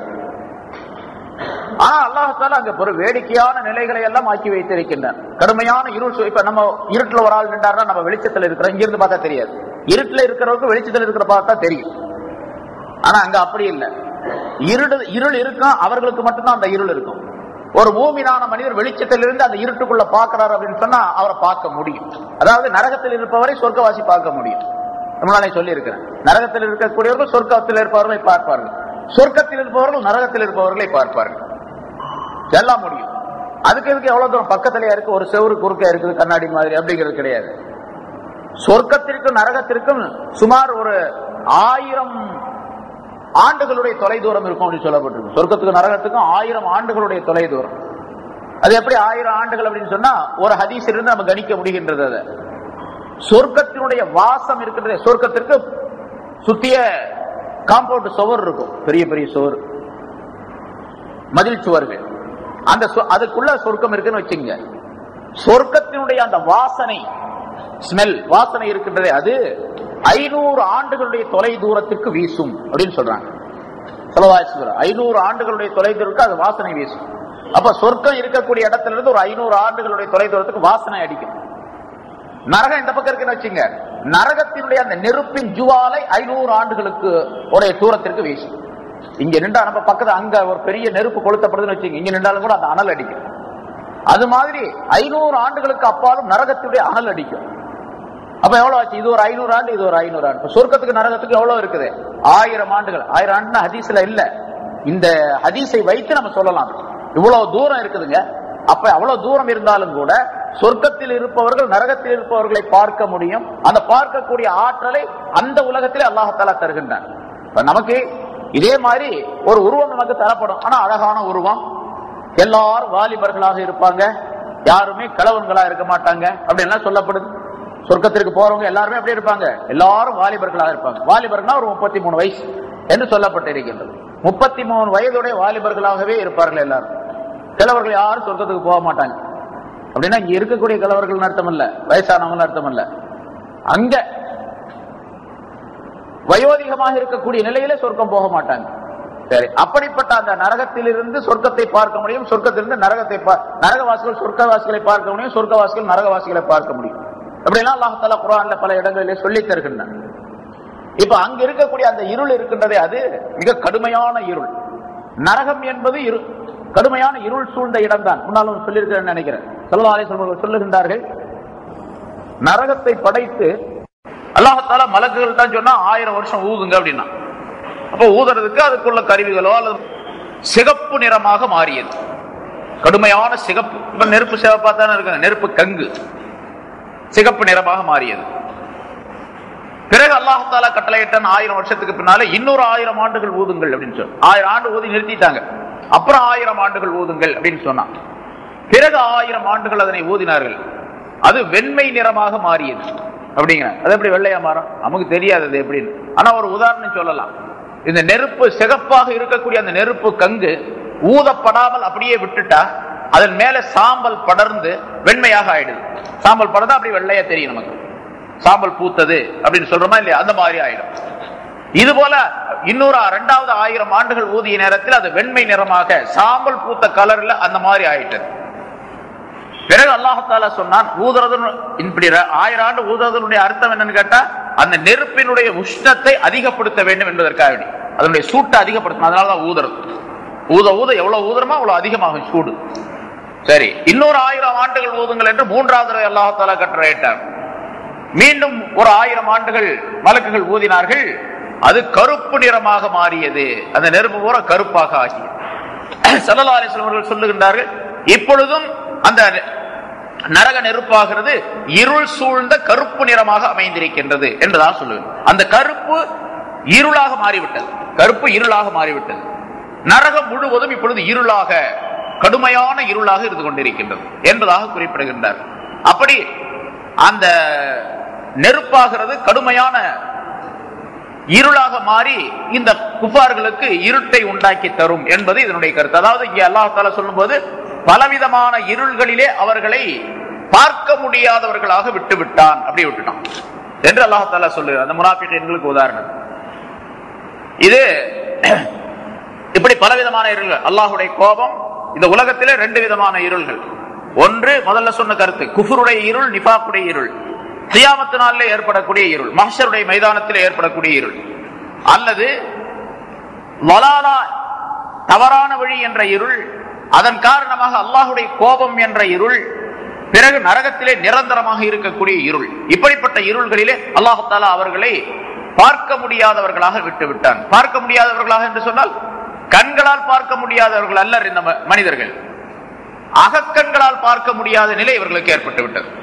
அகக்கண்களால் பார்க்க முடியவில்லை இந்த மனிதர்கள். ஏனென்றால் அல்லாஹ் தஆலா எப்படி முகத்திலே 2 கண்களை தந்திருக்கின்றானோ அதே போன்று அகத்திலும் 2 கண்களை அமைத்து வைத்திருக்கின்றான். அகத்திலும் 2 கண்களை அமைத்து வைத்திருக்கின்றான். அந்த கண்களின் மூலமாக பார்ப்பது இந்த மனிதனுக்கு அப்பொழுதுதான் நேர்வழி என்பதை கண்டுகொள்ள முடியும். எது உண்மை எது தவறு என்பதை கண்டுகொள்ளக்கூடிய கண்கள் மனதிலே இருக்கக்கூடிய கண்கள். அல்லாஹ் தஆலா குர்ஆனிலே சொல்லி தருகின்றான், அதாவது லா தஅபல் அப்சார், இந்த காபிர்கள் இருக்கின்றார்களே ஈமான் கொள்ளாதவர்கள், இவர்களுக்கு பார்வை குருடாகி விடவில்லை, கண்கள் குருடாகி விடவில்லை. வலாக்கின் தாமல் குலூபுத்ததி ஃபி ஸுதூர், நெஞ்சங்களிலே உண்டான இதய கண்கள் அவர்களுக்கு குருடாகி விட்டன என்பதாக அல்லாஹ் குறிப்பிடுகின்றார். நெஞ்சங்களிலே உண்டான இதய கண்கள் குருடாகி விட்டன. அப்ப இதயத்திலும் கண்கள் இருக்கின்றன என்பதை அல்லாஹ் தஆலா சொல்லுகின்றார். இதயங்கள் குருடாகி விட்டன, இதயத்திலும் ஒரு விதமான கண், அது மானசீகமான கண். நம்ம இந்த வெளித்தோற்றத்தில் இருக்கக்கூடிய கண்ணை போல அதுக்கு கருப்பு விழி, வெள்ளை விழி, எமை, முடி அப்படிலாம் இருக்குது அப்படிங்கிற அர்த்தம் அல்ல. அது கண்ணுங்க இந்த மாதிரி தோற்றம் உள்ள கண் அல்ல, தோற்றம் இல்லாத, உருவம் இல்லாத ஒரு கண். அதாவது அதன் மூலமாக ஞானமான விஷயங்களை, மறைமுகமான விஷயங்களை காணக்கூடிய அற்புதமான கண்ணை அல்லாஹ் தஆலா மனதிலே உண்டாக்கி வைத்திருக்கின்றான், அமைத்து வைத்திருக்கின்றான். அதன் மூலமாக மனிதன் பார்க்க வேண்டும். அல்லாஹ் தஆலா சொல்லும்போது முன்னால சொல்லி இருக்கிறார், வலகத் ஸரஅனா லி ஜஹன்னம கஸீரம் மினல் ஜின்னி வல் இன்ஸ், ஜின்களில் இருந்தும் மனிதர்களில் இருந்தும் பெரும்பாலானவர்களை நரகத்திற்கென்றே நாம் தயார் செய்து விட்டோம் என்று அல்லாஹ் சொல்லுகின்றார். அவர்கள் எத்தகையவர்கள் என்று சொன்னால், லஹும் குலூபுன் லா யஃபஹூன பிஹா, அவர்களுக்கு இதயங்கள் இருக்கும், அந்த இதயங்களின் மூலமாக சிந்தித்து பார்க்க மாட்டார்கள். அவங்க சிந்திக்கிறதே இல்லையா? அப்ப காபிர்களுக்கு அல்லாஹ் தஆலா சொல்லுகின்றார், ஈமான் கொள்ளாதவர்களுக்கு இதயங்கள் இருக்கும், இதயங்களின் மூலமாக சிந்திக்க மாட்டார்கள் என்று சொன்னா, எதை சிந்திக்க வேண்டுமோ அதை சிந்திக்க மாட்டார்கள், எது சிந்திக்க கூடாதோ அதையெல்லாம் சிந்திப்பார்கள், அதையெல்லாம் யோசனை செஞ்சு பார்ப்பாங்க, அதையெல்லாம் சிந்தனை செய்வார்கள் அந்த மனிதர்கள். வலஹும் ஆயுனுன் லா யுப்சிரூன பிஹா, அவர்களுக்கு கண்கள் இருக்கும் ஆனால் பார்க்க மாட்டார்கள் என்று அல்லாஹ் தஆலா சொல்றான். கண்கள் இருக்கா பார்க்க மாட்டாங்கன்னா, கண் இருந்தா பார்க்காம எப்படி இருக்கும்? அப்ப குருடும் அல்ல அவர். பிறகு கண்களின் மூலமாக நல்லதை பார்க்க மாட்டார்கள், கண்கள் இருக்கும், நல்லதை பார்க்க மாட்டார்கள். இப்ப அகக்கண் குருடானவர்களாக அவர்கள் ஆகிவிடுகின்றார்கள். அதே போன்று வலகும் ஆதானும் லாயஸ்மஊன பிஹா, அவர்களுக்கு காதுகள் இருக்கும், நல்லதை கேட்க மாட்டார்கள்.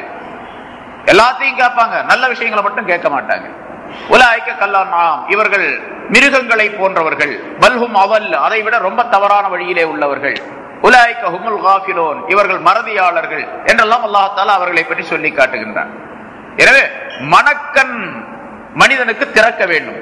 மனக்கண்களின் மூலமாக காணக்கூடிய ஆற்றல் மனிதன் பெற வேண்டும். அது ஈமானுக்கு பிறகு ஏற்படக்கூடிய நிலை என்பதையும் அல்லாஹ் தஆலா சுட்டி காட்டுகின்றார். இந்த மனிதர்கள், இந்த முனாஃபிகீன்கள், அவர்களுக்கு உதாரணத்தை அல்லாஹ் தஆலா சொல்லும் பொழுது, இந்த அதாவது ஒரு மனிதன் நெருப்பை கொளுத்தினான், கொளுத்திய பின்னால் திடீரென்று அந்த நெருப்பு அணைந்து விட்டது. அதற்கு முன்னால் இருளிலே இருந்தான். ஆனால் அந்த இருளை விட இப்பொழுது அவன் இருக்கக்கூடிய இருள் இருக்கின்றதே, அது பன்மடங்காக ஆகிவிட்டது. பல மடங்கு இருளுக்குள்ளே இருப்பதை போன்றுள்ள சூழ்நிலை அந்த மனிதன் அடைந்து விட்டான். அதனால லா யுப்சிரூன், அவர்கள் பார்க்க முடியாதவர்களாக இருக்கும் நிலைமையிலே பல இருள்களிலே அல்லாஹ் தஆலா அவர்களை விட்டு விட்டார். முனாஃபிகீன்களை பற்றி அல்லாஹ் தஆலா இப்படி சொல்லும் பொழுது, மூமினான மனிதர்களுக்கு அல்லாஹ் தஆலா எச்சரிக்கை செய்கின்றான். நம்மை அல்லாஹ் தஆலா ஒளியான வழியிலே அமைத்து வைத்திருக்கின்றான். ஈமான் என்பது ஒளிமயமான தன்மை உடையது. அந்த பாதையிலே அல்லாஹ் நம்மை அமைத்து வைத்திருக்கின்றான் என்றால், நாம் அல்லாஹ் தஆலாவுக்கு நன்றி செலுத்தக்கூடியவர்களாக அந்த ஒளிமயமான பாதையிலே நடந்து சென்று அதனை பயன்படுத்தும் தன்மை உடையவர்களாக ஆகிவிட வேண்டும் என்பதையும் அல்லாஹ் தஆலா எச்சரிக்கை செய்கின்றான். முதல்ல சொன்னபடி வியாபாரம், ஈமான் என்பது அசல் சொத்தாக ஆக்கப்பட்டிருக்கின்றது, ஒளியாக ஆக்கப்பட்டிருக்கின்றது, நூறாக. அதை பயன்படுத்தி மனிதன் தன்னுடைய வழியை தெரிந்து கொண்டு போய்கொண்டே இருக்க வேண்டும். எந்த வழி சென்றால் இந்த மனிதனுக்கு வெற்றி கிடைக்குமோ அந்த வழியிலே சென்று கொண்டே இருக்க வேண்டும். அந்த வழியை ஈமான் காட்டுகின்றது. ஈமானின் மூலமாக ரசூலுல்லாஹி ஸல்லல்லாஹு அலைஹி வஸல்லம் அவர்கள் சொல்லி தந்திருக்கின்றார்கள். அந்த வழியிலே சென்று கொண்டே இருக்க வேண்டும் இந்த மனிதன். இடையிலே தவறான இருளான வழிகளை தேர்ந்தெடுத்துக் கொள்ளக் கூடாது. ஸல்லல்லாஹு அலைஹி வஸல்லம் அவர்கள் ஒரு உதாரணத்தை சொல்லுகின்றார்கள். ஒரு சமயம் சஹாபாக்களுக்கு மத்தியில் பேசிக்கொண்டே இருக்கும் பொழுது தரையில ஒரு நேரா ஒரு கோடு போட்டாங்க. தரையில ஒரு நேரா ஒரு கோடு போட்டாங்க. நேரா கோடு போட்ட பின்னால பிறகு அந்த கோட்டினுடைய ரெண்டு பக்கங்களிலும் இப்படி கோடு போட்டார்கள். இந்த பக்கம் ஒரு கோடு, இப்படி ஒரு கோடு, இப்படி ஒரு கோடு, இப்படி ஒரு நிறைய கோடு போட்டாங்க. கோடு போட்ட பின்னால் ஸல்லல்லாஹு அலைஹி வஸல்லம் அவர்கள் சொன்னார்கள், இந்த நேரான வழி, இந்த நேர்கோடு இருக்கின்றதே, இதுதான் சிராத்துல் முஸ்தகீம், அதாவது நேரான வழி. சிராத்துல் முஸ்தகீம் அது பாலம் அல்ல. சிராத்துல் முஸ்தகீம் அர்த்தம் முன்னால சொல்லி இருக்கிறோம். சிராத்னா பாதை, முஸ்தகீம்னா நேரானது, நேரான வழி அப்படின்னு அர்த்தம். இதுதான் சிராத்துல் முஸ்தகீம், நேரான வழி. இந்த இடையில் உள்ள வழிகள் எல்லாம் இருக்கின்றன, இந்த கோடுகள் எல்லாம் இருக்கின்றனவே, இதுவெல்லாம் ஷைத்தான்களுடைய குறுக்கு வழிகள். குறுக்கு வழிகள். ஒரு மனிதன் இந்த நேரான வழியில செல்ல, இன்னொரு உதாரணத்தையும் சொல்லுகின்றார்கள். இப்படி ஒரு சமயம் சொன்னார்கள், இன்னொரு சமயம் இப்படி சொல்லுகின்றார்கள். இந்த இஸ்லாத்திற்கு, தீனுல் இஸ்லாத்திற்கு உதாரணம் எப்படி என்று சொன்னால், ஒரு நேரான வழியை போன்று நேரான ஒரு பாதை, அந்த பாதையினுடைய ஆரம்பத்திலே, அதாவது முகப்பிலே ஒரு மனிதன் நின்று கொண்டு இருக்கின்றான். அந்த பாதைக்கு, அந்த வழிக்கு வரக்கூடிய மனிதர்களை எல்லாம் அவன் வரவேற்று உள்ளே அனுப்பி கொண்டே இருக்கின்றான். அந்த பாதையிலே, அந்த ரோட்ல நடந்து உள்ளே செல்லும் பொழுது இரண்டு பக்கங்களிலும் பல வாசல்கள் இருக்கின்றன. இப்ப இது ஒரு பாதை, நேரா இந்த பக்கம் ஒரு வாசல், இந்த பக்கம் ஒரு வாசல், இப்படி ரெண்டு பக்கம் நிறைய வாசல்கள் இருக்கின்றன. அந்த வாசல்களிலே திரைகள் தொங்க விடப்பட்டிருக்க, ஒவ்வொரு வாசலிலும் ஒரு திரை தொங்க விடப்பட்டு இருக்கின்றது. இந்த வாசலுடைய முகப்பிலே ஒரு மனிதன் நின்று கொண்டு எல்லோரையும் அழைத்துக் கொண்டு இருக்கின்றான். ஒரு மனிதன் அந்த வாசலுக்குள்ளே செல்லும் பொழுது, அந்த நேரான வழிக்குள்ளே வாசலில் நுழைந்த வழிக்குள்ளே செல்லும் பொழுது, அந்த மனிதர் முகப்பிலே இருந்து கொண்டிருக்கக்கூடிய மனிதர் சொல்லுகின்றார், நீ நேராக போய்கொண்டே இரு, வலா தஅவ்வஜு, நீ கோணலாக போகாதே. அதாவது இந்த திரையிடப்பட்டிருக்கக்கூடிய அந்த வாசலுக்குள்ளே நுழைந்து விடாதே, நீ நேராக போய்கொண்டே இரு என்பதாக அந்த மனிதர் எச்சரிக்கை செய்கின்றார், சொல்லி அனுப்புகின்றார். இந்த மனிதன், அந்த மனிதர் சொல்லியபடி, அந்த முகப்பிலே நிற்கக்கூடிய காவலாளி சொல்லியபடி நேராக போய்கொண்டே இருந்தால் இவருடைய இலக்கை அடைந்து விடுவார். இடையிலே இருக்கக்கூடிய திரைகளை நீக்கி உள்ளே நுழைய ஆரம்பித்தால் தவறான வழிக்கு போய்விடுவார் என்ற கருத்தை ஸல்லல்லாஹு அலைஹி வஸல்லம் சொல்லி காட்டுகின்றார். சொல்லி காட்டி அந்த முகப்பிலே இருக்கக்கூடிய மனிதன் இருக்கின்றாரே, அவர்தான் அந்த மனிதன் தான் இஸ்லாம் என்பது.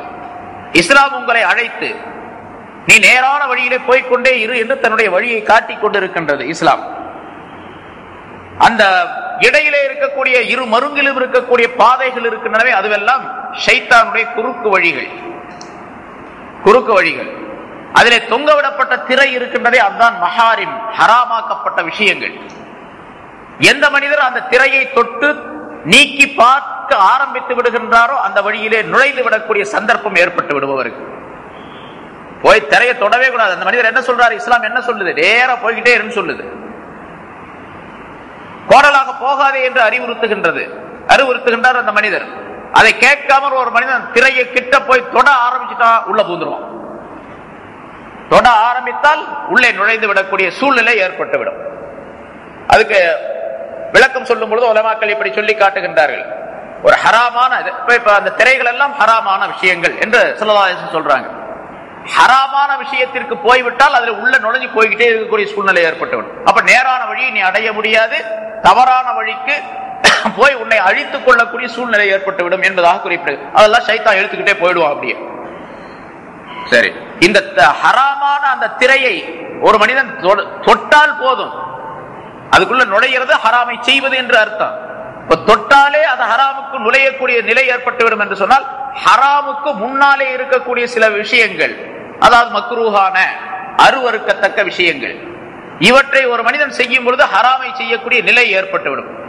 தொட்டா எப்படி உள்ள போவான் அப்படின்னு நம்ம கேட்கலாம்.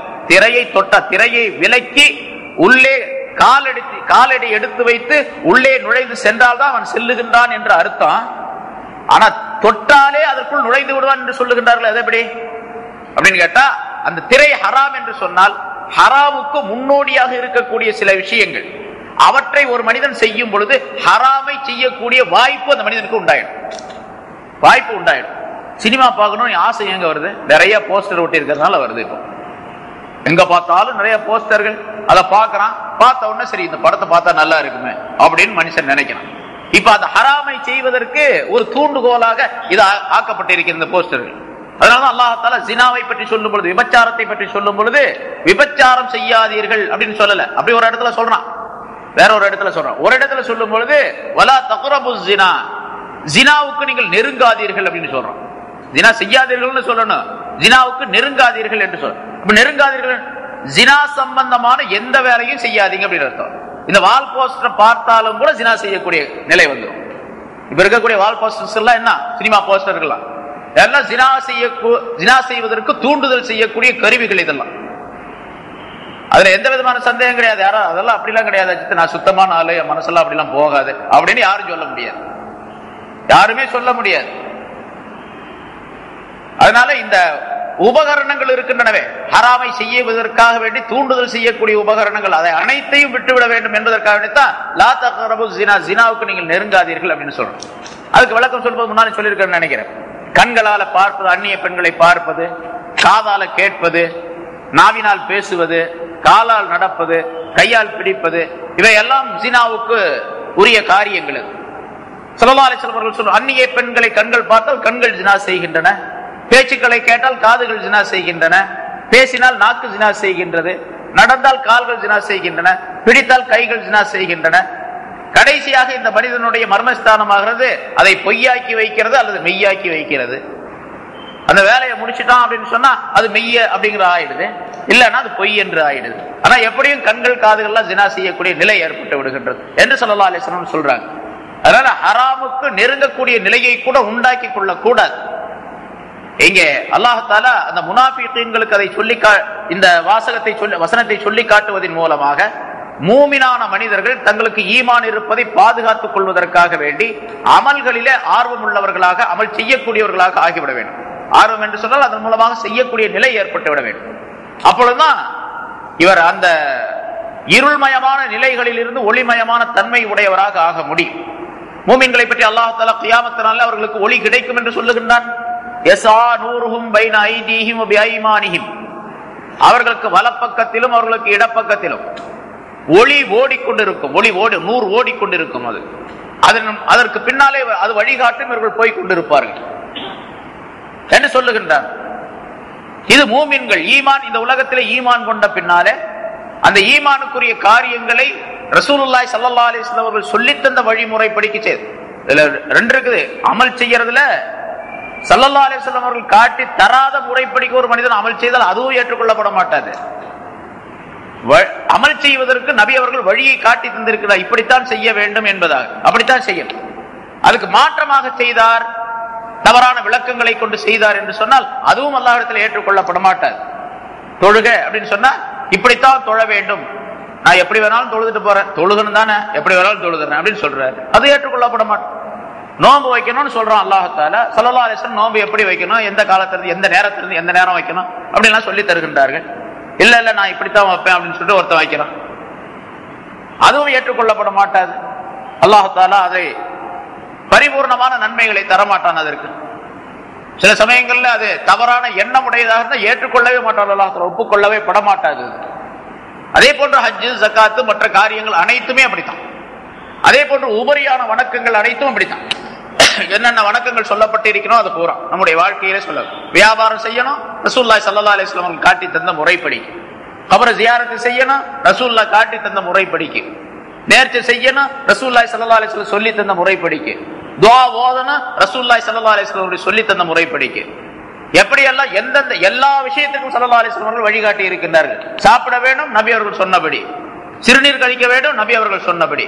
நான் எப்படி வேணாலும் மூத்திரம் போவேன் அப்படின்னு சொன்னா அது அல்லாஹ் தஆலா இடத்தில் ஏற்றுக்கொள்ளப்பட மாட்டாது. நான் எப்படி வேணாலும் சாப்பிடுவேன், சாப்பிடணும் அவ்வளவுதானே, வயிற்றுக்குள்ள சோறு போனா சரியா போச்சு என்று இருந்தால் அது ஈமானுக்குரிய வழியாக ஆகாது.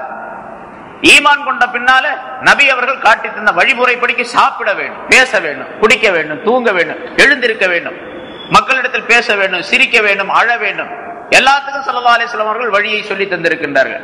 மனைவியோடு பழகுவது, மக்களோடு பழகுவது, அடுத்த வீட்டுக்காரர், பக்கத்து வீட்டுக்காரர், நண்பர்கள், மற்றவர்கள், முஸ்லிம்கள், முஸ்லிம் அல்லாதவர்கள், பெரியவர்கள், சிறியவர்கள், யார் யாரிடத்தில் எப்படியெல்லாம் பழக வேண்டும், பேச வேண்டும், சொல்ல வேண்டும், எடுக்க வேண்டும், நடக்க வேண்டும் என்றெல்லாம் ஸல்லல்லாஹு அலைஹி வஸல்லம் சொல்லி தருகின்றார்கள். இதெல்லாம் ஈமானுடைய வழிகள்.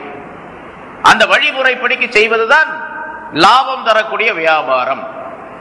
இருள்களை விட்டும் நீங்கி ஒளிமயமான நிலைக்கு வரக்கூடிய தன்மை என்பதையும் அல்லாஹ் தஆலா நமக்கு அறிவிக்கின்றார். இங்கே முனாஃபிகீன்களுக்கு சொல்லுவதன் மூலமாக மூமின்கள் மிக ஜாக்கிரதையாக இருந்து கொள்ள வேண்டும் என்பதையும் அல்லாஹ் தஆலா சொல்லுகின்றார். பிறகு மற்றொரு கருத்து இங்கே விளக்கப்படுகின்றது. இவர்களுக்கு உதாரணம், ஒரு மனிதன் நெருப்பை கொளுத்துகின்றானே அந்த மனிதனை போன்று அந்த நெருப்பு அவனை சுற்றிலும் பிரகாசிக்க ஆரம்பித்த பொழுது அல்லாஹ் தஆலா நூரை, ஒளியை போக்கி விடுகின்றான் என்று அவர்களுக்கு அல்லாஹ் தஆலா சொல்லும் பொழுது அந்த ஒளியை போக்குவது என்பது இவங்க ரசூலுல்லாஹி ஸல்லல்லாஹு அலைஹி வஸல்லம் அவர்களிடத்துல வந்து நாங்கள் அஷ்ஹது அல்லா இலாஹா இல்லல்லாஹ் அஷ்ஹது அன்ன முஹம்மது ரசூலுல்லாஹ் கலிமா சொல்லி ஈமான் கொண்டாங்க. ஈமான் கொண்டு ஒளி வந்துருச்சு. ஒளி வந்த உடனேயே இவர்கள் தவறான எண்ணம், அதாவது அந்த மனதிலே அந்த ஈமான் பதியாததின் காரணமாக, அந்த அகீதா அவருடைய கொள்கை சரியில்லாததின் காரணமாக அந்த அகீதா என்று சொல்லப்படக்கூடிய நூரை, ஒளியை அல்லாஹ் தஆலா அணைத்து விட்டான், போக்கி விட்டான். அல்லது இவர்கள் வெளித்தோற்றத்திலே இந்த இப்படி அஷ்ஹது அல்லா இலாஹா இல்லல்லாஹ் என்று சொல்லிக்கொண்டு அந்தரங்கத்திலே கல்விலே குஃபார்களுடனே தங்களுடைய கௌமுகளுடனே அவர்கள் போய் சேர்ந்து கொண்டிருந்த காரணத்தால் கபரிலே ஒளி இல்லாமல் அல்லாஹ் தஆலா இவர்கள் தஹபல்லாஹு பினூரிஹிம், அல்லாஹ் இவர்களுடைய ஒளியை போக்கி விட்டான் என்று சொன்னால் கபரிலே இவர்களுடைய ஒளியை அல்லாஹ் தஆலா போக்கி விட்டார் என்று பொருள். கபரில் இருக்கும்போது ஒளி வேணும். ஒரு மோமினான மனிதனுக்கு கபர் ஒளிமயமாக ஆக்கப்படும்.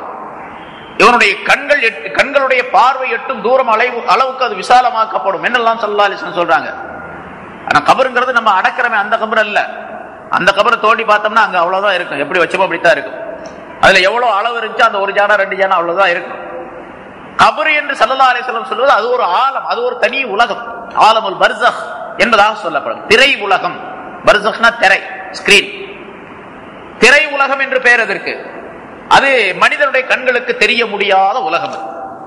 அந்த உலகம் மிகப்பெரியது. இந்த பூமியை போல பல்மடங்கு அது மிகப்பெரியது, விசாலமானது. நமக்கு பார்வை எட்டக்கூடிய அளவுக்கு ஒரே ஒரு ஆளுக்கு பார்வை எட்டக்கூடிய அளவுக்கு இடம் கொடுக்கப்படும் சொன்னா எத்தனை பேர் அடங்கி இருப்பாங்க? இது வரைக்கும் எத்தனை கோடி பேர்? அவங்களுக்கெல்லாம் அவ்வளவு பேர் அவ்வளவு இடம் கொடுக்கப்படும் சொன்னா எவ்வளவு பெரிய இடமா இருக்கு, அவ்வளவு பெரிய இடம். ஆனா ஆலமுல் பர்ஸஹ் எப்படி இருக்கின்றது, எங்க இருக்கின்றது அப்படிங்கறதெல்லாம் யாருக்கும் தெரியாது. ஸல்லல்லாஹு அலைஹி வஸல்லம் சொல்லித் தருகின்றார்கள், நம்பிக்கை கொள்ள வேண்டும். அதான் நம்முடைய ஈமானுடைய தன்மை. சரி, அந்த கபருடைய நிலையிலே, கபருடைய நேரத்திலே அந்த மனிதர்களுக்கு அங்கே இருள் கிடைக்கும். அதான் தஹபல்லாஹு பினூரிஹிம். கபர்ல அல்லாஹ் தஆலா அவருடைய ஒளியை போக்கிடுவான். மூமினான மனிதர்களுக்கு அதற்கு நேர் எதிராக கபர்ல ஒளியை தருவான். அதே போன்று மஹ்ஷருடைய மைதானத்திலே ஒளியை அவர்களுக்கு போக்கிடுவான். அத முதல்ல சொன்னோம். மூமின்களுக்கு மஹ்ஷருடைய மைதானத்தை ஒளியை தருவான். ஒளி முன்னால ஓடிக்கொண்டிருக்கும் என்று அல்லாஹ் தஆலா சொல்றான். ஒளி ஓடிட்டு இருக்குன்னா எப்படி இருக்காது? அது கற்பனை பண்ணியே பார்க்க முடியாது நமக்கு. ஒளி என்பது ஒரு உருவமாக அது முன்னால ஓடிக்கிட்டே இருக்குது. இந்த மனிதர் அதுக்கு பின்னால போய்கிட்டே இருக்கிறார் மஹ்ஷருடைய மைதானத்துல என்று சொன்னா அது எவ்வளவு பெரிய அற்புதமான காட்சி. அது மூமின்களுக்கு உரியது. இவர்களுக்கு அது கிடைக்காது, இருளா இருக்கு. அல்லது சிராத்துல் முஸ்தகீமிலே அல்லாஹ் தஆலா இவருடைய ஒளியை போக்கி விடுவார்.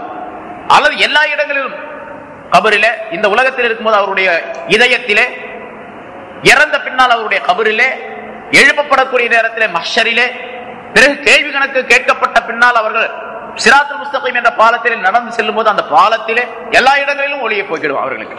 தஹபல்லாஹு பினூரிஹிம், அவருடைய ஒளியை அல்லாஹ் போக்கிடுவான் என்று சொன்னால் இந்த எல்லா இடங்களிலும் போக்கிடுவான். இதற்கு நேர் எதிராக மூமின்களுக்கு இது எல்லா இடங்களிலும் ஒளியை தந்துடுவான். ஒளியை தந்துடுவான். ஏன்னா ஈமான் என்பதே ஒளி.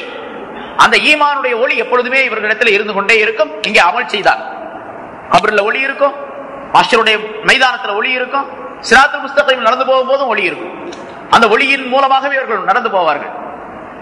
சில பேர் மின்னல் வேகத்திலே, சில பேர் கண் சிமிட்டக்கூடிய நேரத்திலே, சில பேர் ஒலியினுடைய வேகத்திலே, சப்தத்தினுடைய வேகத்திலே, இன்னும் சில பேர் குதிரையினுடைய வேகத்திலே எல்லாம் கடந்து செல்வார்கள் என்பதாக சொல்லப்பட்டு இருக்கின்றது. சில பேர் தவழ்ந்து தவழ்ந்து செல்லக்கூடியவர்களும் உண்டு. ஒரு சரியான மூமின் ஒளிமயமான தன்மை உடைய ஈமானை ஒளிமயமான தன்மை உடையதாக ஆக்கி கொண்டு, அதாவது அமல்களின் மூலமாக ஆக்கி கொண்டு இருக்கக்கூடிய ஒரு மனிதர் சிராத்துல் முஸ்தகீமை கடந்துதான் சொர்க்கம் போகணும். அடிக்கடி சொல்லி இருக்கிறேன், நரகத்தை கடந்துதான் சொர்க்கத்துக்கு போகணும். நரகத்தினுடைய முதுவின் மீது அந்த பாலம் போடப்பட்டு இருக்கும். அப்படி இந்த மனிதன் போகும் பொழுது, இந்த மூமினான மனிதர் போகும் பொழுது, அந்த நரகம் இந்த மூமினான மனிதனை பார்த்து, நரகம் கீழே இருக்கும் இவருடைய பாதத்துக்கு, அந்த பாலத்துக்கு கீழே நரகம் தான். ஒரு ஆத்து மேல பாலம் போட்டிருக்கணும் அது மாதிரின்னு வச்சுங்க. ஆத்துல இக்கரை மஹ்ஷர் மைதானா, ஆத்துடைய அக்கறை சொர்க்கம் அப்படின்னு வச்சுங்க. இடையில பாலம் போடப்பட்டிருக்கு. அந்த பாலத்தில் நடந்து போறோம். அந்த பாலம் ரொம்ப மெல்லியது, முடியை விட மிக மெல்லியது அப்படின்னு சொல்லப்பட்டிருக்குது. சரி, அதுல போறோம். அப்படி போகும் பொழுது ஒரு மூமினான மனிதனுடைய ஒளி நூறானியத் மிக பிரகாசமாக இருக்கும். அப்ப அந்த நரகம் சொல்லுகின்றது, யா மூமின், மூமினே, ஜுஸ், சீக்கிரமாக நீ இங்கிருந்து கடந்து செல், உன்னுடைய ஒளி என்னுடைய நெருப்பை கரித்து விட பார்க்கின்றது அப்படின்னு சொல்லுவான். ஸல்லல்லாஹு அலைஹி வஸல்லம் சொல்றாங்க, உன்னுடைய ஒளி என்னுடைய நெருப்பை அணைத்து விட பார்க்கின்றது, நீ இங்கிருந்து போய்விடு சீக்கிரமாக என்று நரகம் அந்த மனிதனை பார்த்து, மூமினை பார்த்து சொல்லும். அப்ப எவ்வளவு ஒளி இருக்கு, பிரைட்னஸ் இருக்கு, எவ்வளவு பிரகாசம் இருக்கு அந்த ஒளி, ஈமானுடைய ஒளி. ஆக ஈமானுடைய ஒளிக்கு முன்னால நரகம் எல்லாம் சாம்பலாகிடும். அதை ஈமானை வலுப்படுத்திக் கொள்ள வேண்டும் அமல்களின் மூலமாக. அமல் இல்லாட்டி முடியாது, அந்த ஈமான் ஒளி பெறாது. ஒளி ஆவதற்கு, அதை பிரகாசப்படுத்துவதற்கு அமல் கட்டாயம் தேவை. அதே போன்று ஒரு மூமினான மனிதனுடைய வெயிட் அப்படித்தான், அவனுடைய கனதி அமல் மூலமாக அந்த மனிதன் ஈமானை பிரகாசமாக்கி கொண்டால் அவனை போன்று கனமுள்ள பொருள் எதுவுமே இருக்காது. என்று சொன்னா அல்லாஹு தாலாவுடைய கட்டளைப்படிக்கு ஒரு மனிதன் அமல் செய்வது மிகப்பெரிய மதிப்பிற்குரியது. அல்லாஹுடைய பெயரை தாங்கி இருக்கின்ற இந்த மனிதனுடைய கல்பாகிறது மிக அதிகமான வன்மை உடையதாக, அதாவது கனமுடையதாக ஆக்கப்பட்டுவிடும். ஸல்லல்லாஹு அலைஹி வஸல்லம் அவர்கள் சொல்லுகின்றார்கள் அல்லவா, ஒரு மனிதனுடைய நன்மை தீமைகள் எடை போடப்படக்கூடிய நேரத்தில் அந்த தராசுக்கு முன்னால, மீசான் என்ற தராசுக்கு முன்னால் ஒரு மனிதன் கொண்டு வந்து நிறுத்தப்படுவார். அவனுடைய ஏடுகள் எல்லாம் அங்கே கொண்டு வந்து வைக்கப்படும். அந்த மனிதன் பாவங்களே நிறைய செய்திருப்பான், ஏராளமான பாவங்களை செய்திருப்பான். அந்த பாவங்களுடைய ஏடுகள் 99 ஏடுகள், ஒவ்வொரு ஏடும் கண்ணு கட்டிய தூரம் வரைக்கும் நீண்டு விரிந்திருக்கும். அப்படி பெரிய ரோல், ஒவ்வொரு ரோல். அது மாதிரி 99 ரோல்கள் கொண்ட ஒரு பெரிய பாவச்சுமை, பாவ ஏடுகள் அந்த மனிதனுக்கு முன்னாலே விரித்து வைக்கப்படும். இதாப்பா இதெல்லாம் நீ செஞ்சிருக்கிற, இது ஏதாச்சும் காரணம் சொல்றியா அப்படின்னு கேட்போம். இந்த ஜட்ஜி கேட்கிறாருல கோர்ட்ல, இதுக்கு ஏதாச்சும் சொல்றியா அப்படின்னு, செஞ்சியா அப்படின்னு. அது மாதிரி அல்லாஹ் தஆலா கேட்போம். இவன் எந்த காரணத்தையும் சொல்ல முடியாது, யாரெல்லாம் நான் ஒப்புக்கொள்ளுகின்றேன் இந்த பாவத்தை எல்லாம் நான் செஞ்சேன் என்று அல்லாஹ் தஆலா இடத்தில் ஒப்புக்கொள்ளுவான். கண்டிப்பாக ஒப்புக்கொள்ளத்தான் வேண்டும், வேற வழி கிடையாது. 99 ஏடுகள், ஒவ்வொரு ஏடும் ஒரு பெரிய சுருள், ஒரு ரோல், கண்ணு கட்டிய தூரம் வரைக்கும் அது விரித்து வைக்கப்படும். அதெல்லாம் தூக்கி மீசான்ல வைப்பான்ல, மீசான்கிற தராசுல அல்லாஹ் தஆலா வச்சு நெருக்க போவோம். இந்த மனிதன் சரி இன்னோட முடிஞ்சிச்சு நம்ம கதை, வேற எதாவது நன்மையே இல்லையே, இது இந்த அளவுக்கு நன்மை இதை விட அதிகமா இருந்தா தானே சொர்க்கம் போக முடியும், முடிஞ்சிச்சு அப்படின்னு நினைப்பான். அப்ப அல்லாஹ் தஆலா சொல்லுவான், இன்றைய தினத்திலே உனக்கு நான் அநியாயம் செய்ய மாட்டேன். இன்றைய தினத்திலே யாருக்கும் நான் அநியாயம் செய்ய மாட்டேன், உனக்கும் அநியாயம் செய்ய மாட்டேன். ஆனால் நீ செய்த ஒரு நன்மையான விஷயத்தினுடைய ஒரு ஏடு என்னிடத்தில் இருக்கின்றது என்று ஒரு சின்ன துண்டு சீட்டை அல்லாஹ்தாலா அந்த மனிதனிடத்தில் மலக்குகளிடத்தில் கொடுப்பான். இந்த மனிதன் செய்த நன்மையான காரியத்தினுடைய ஒரு துண்டு சீட்டு. இந்த மனிதன் பார்த்தவன சிரிப்பான் அலட்சியமாக, இது என்ன இது, இந்த இவ்வளோ பெரிய 99 காகிதத்துக்கு முன்னால இந்த சீட்டு என்னத்துக்காகும் அப்படின்னு சிரிப்பான். அப்பொழுதும் அல்லாஹ்தாலா சொல்லுவான், இன்று உனக்கு நான் அநியாயம் செய்ய மாட்டேன், எடை போடுங்கள் அப்படின்னு சொல்லுவோம். அந்த 99 ஏடுகளும் ஒரு தராசு தட்டிலே வைக்கப்படும். இந்த ஒரு துண்டு சீட்டு அடுத்த தட்டிலே வைக்கப்படும். அந்த 99 ஏடுகளையும் இந்த துண்டு சீட்டாக தூக்கி வீசிவிடும், பறந்து விடும் என்று ஸல்லல்லாஹு அலைஹி வஸல்லம் சொல்றாங்க. பறந்து விடும். இது இந்த துண்டு சீட்டுடைய கணம் அந்த தட்டை அழுத்திய உடனே அது மேல போயிடும், எல்லாம் பறந்து. அப்ப அல்லாஹ் தஆலா சொல்லுவான், என்னுடைய திருநாமத்திற்கு முன்னால், என்னுடைய பெயருக்கு முன்னால் எதுவும் வலுவுடையதாக பெரியதாக ஆக முடியாது அப்படின்னு சொல்லு. அந்த துண்டு சீட்டுல லா இலாஹ இல்லல்லாஹ்னு எழுதப்பட்டிருக்கு, அவ்வளவுதான், வேற ஒண்ணும் கிடையாது. லா இலாஹ இல்லல்லாஹ்னு எழுதப்பட்டிருக்கு. லா இலாஹ இல்லல்லாஹ் என்ற என்னுடைய இந்த கலிமா, என்னுடைய தௌஹீதை சொல்லக்கூடிய இந்த கலிமா இருக்கின்றது, இது நிச்சயமாக கனமுடையது. இதை விட மிக அதிகமான வலுவுடையதாக கனமுடையதாக எதையும் நீ கண்டுகொள்ள முடியாது என்று அல்லாஹ் தஆலா சொல்லுவான். அந்த மனிதனுக்கு விடுதலை கிடைக்கும் என்று சொல்லுகின்றார்கள். இப்ப அந்த ஹதீஸுக்கு, அந்த துண்டு சீட்டுக்கு பேரு பிதாகா அப்படின்னு அரபியில் சொல்றது. அந்த ஹதீஸுக்கு பேரு ஹதீஸுல் பிதாகான்னு பேரு, துண்டு சீட்டுடைய ஹதீஸ்னே பேரு. சஹீஹான ஹதீஸ் இது, கற்பனையான அல்லது பலவீனமான அப்புறம் இட்டுக்கட்ட அப்படின்லாம் ஹதீஸ் அல்லது, துண்டு சீட்டு ஹதீஸ் அப்படின்னு பேரு. இது அல்லாஹ் தஆலாவுடைய கருணையை காட்டக்கூடியது. ஆனால் அதே நேரத்தில் ஒரு மூமினான மனிதனுடைய சிறப்பை காட்டக்கூடியதாக அமைந்திருக்கின்றது. ஆகவே இந்த உலகத்தில் அதை மட்டும் வச்சுக்கிட்டு தைரியமா இருந்துடக்கூடாது. ஸல்லல்லாஹு அலைஹி வஸல்லம் அந்த ஹதீஸை சொல்லி அப்படியும் சொல்றாங்க, இதை வச்சுட்டு தைரியமா இருந்தாங்க. லா இலாஹ இல்லல்லாஹ் சொல்லிட்டா போதும், ஒரு தடவை ஒரு பேப்பர்ல எழுதிட்டா முடிஞ்சு போச்சு, அந்த பேப்பரை கொண்டு போய் மீசான்ல போட்டு சொர்க்கத்துக்கு போயிடலாம் என்று நம்பிக்கை கொள்ளக்கூடாது எந்த மனிதரும். அல்லாஹ் தஆலா அதை யாருக்கு கொடுக்குறான்னு தெரியாது, யார் அந்த பாக்கியசாலி அப்படிங்கிறதும் தெரியாது. ஏன்னா முன்னாடி நான் சொல்லியிருக்கிறேன், எல்லா நன்மைகளை ஒட்டுமொத்தமாக செய்த ஒரு மனிதனை நரகத்திற்கும் அல்லாஹ் தஆலா அனுப்ப முடியும். அவனுக்கு உரிமை, அவனுடைய உரிமையில் சேர்ந்தது. எந்த மனிதரும் யாரும் கேட்க முடியாது. அதில் உமர் ரலியல்லாஹு தஆலா அன்ஹு அவர்கள் ஸல்லல்லாஹு அலைஹி வஸல்லம் அவர்களே சொல்லுகின்றார்கள், ஒட்டுமொத்தமாக எல்லா மனிதர்களையும் நரகத்திற்கு அனுப்பிவிட்டாலும் அது அல்லாஹ் தஆலாவுடைய அதாலத், அல்லாஹ்வுடைய நீதிதான். அது அல்லாஹ் அநியாயம் செய்றான்னு சொல்ல முடியாது.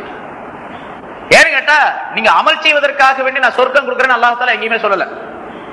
அல்லாஹ் தஆலா தன்னுடைய கருணையின் மூலமாக தான் சொர்க்கம் கிடைக்கும்னு சொல்றான், தன்னுடைய ஃபஸ்லின் மூலமாக, ரஹமத்தின் மூலமாக கிடைக்கும்னு சொல்றான். சொர்க்கத்துக்கு பேரே ரஹமத்னு சொல்றான் குர்ஆன்ல. அதனால ரஹமத்தை பெறுவதற்கு வழியாகத்தான் அமலை ஆக்கி வைத்திருக்கின்றானே தவிர அசல் அமலை கொண்டு மட்டும் எந்த மனிதனும் போய்விட முடியாது. நான் சொல்லி இருக்கிறேன், பல தடவை சொல்லப்பட்டிருக்கு.